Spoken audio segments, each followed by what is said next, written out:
Assalamualaikum warahmatullahi wabarakatuh. Saya di sini akan menjelaskan tentang materi distribusi sistem tenaga. Yang pertama adalah sistem penyaluran tenaga listrik. Sistem penyaluran tenaga listrik adalah salah satu bagian utama dalam struktur sistem tenaga listrik yang beroperasi untuk mengirimkan daya listrik mulai dari pembangkit dan disalurkan melalui jaringan transmisi dan lanjut disalurkan ke instalasi pengguna tenaga listrik atau konsumen dengan menggunakan saluran distribusi. Adapun juga proses dari penyaluran tenaga listrik sebagai berikut.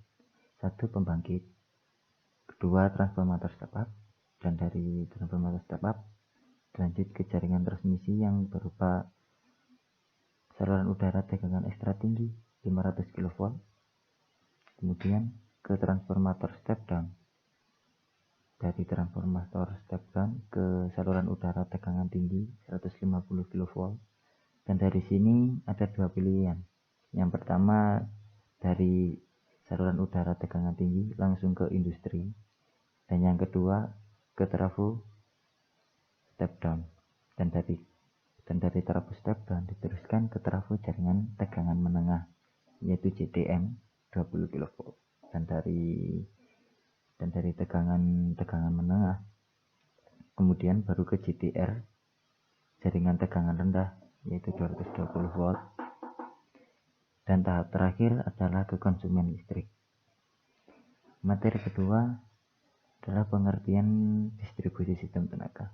Distribusi sistem tenaga adalah suatu sistem tahap akhir dalam pengiriman tenaga listrik yang merupakan proses penyaluran listrik dari sistem transmisi menuju ke konsumen listrik. Dan materi ketiga ialah struktur jaringan distribusi sistem tenaga. Struktur jaringan distribusi sistem tenaga memiliki beberapa bagian. Yang pertama adalah gardu induk. Pada bagian gardu induk ini, sistem pendistribusian tenaga listrik dilakukan secara langsung. Maka di bagian pertama dari sistem distribusi tenaga listrik merupakan pusat pembangkit tenaga listrik. Yang kedua ialah jaringan distribusi primer. Jaringan distribusi primer adalah sebuah awal dari penyaluran tenaga listrik dari gardu induk ke konsumen untuk sistem pendistribusian langsung. Yang ketiga adalah gardu distribusi, yang mempunyai fungsi merubah tegangan listrik dari jaringan distribusi primer menjadi tegangan yang biasa digunakan untuk konsumen. Yang keempat adalah jaringan distribusi sekunder. Jaringan distribusi sekunder ataupun jaringan distribusi tegangan rendah, JDTR, merupakan jaringan tenaga listrik yang secara langsung berhubungan dengan konsumen pengguna listrik. Dan materi yang keempat adalah konfigurasi jaringan distribusi sistem tenaga, yaitu yang pertama adalah jaringan distribusi radial. Jaringan bentuk ini merupakan bentuk yang paling sederhana dan sering digunakan dan murah di biaya pembuatan, dan dinamakan radial karena saluran ini ditarik secara radial dari satu titik yang merupakan sumber dari jaringan itu dan dicabang-cabangkan ke titik beban yang dilayani. Dan ini gambarnya. Yang kedua, jaringan distribusi loop. Jaringan yang mempunyai bentuk tertutup.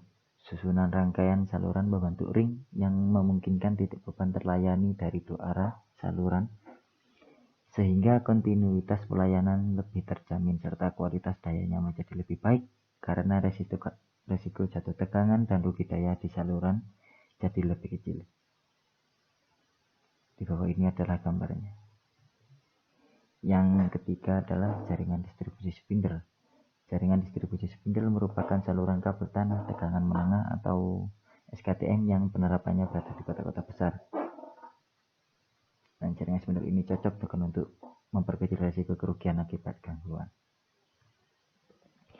Dan yang kelima adalah pembebanan pada distribusi sistem tenaga. Dalam sistem distribusi tenaga, jenis beban listrik dikelompokkan menjadi dua macam, yaitu beban linier dan beban linear. Yang dimaksud beban linier adalah memberikan bentuk gelombang keluarannya linier, artinya arus mengalir sebanding dengan impedansi dan perubahan tegangan. Terus selanjutnya dalam pembebanan memiliki tiga karakter, yaitu beban resistif, beban induktif, dan beban kasitif. Sekian penjelasan dari saya. Wassalamualaikum warahmatullahi wabarakatuh.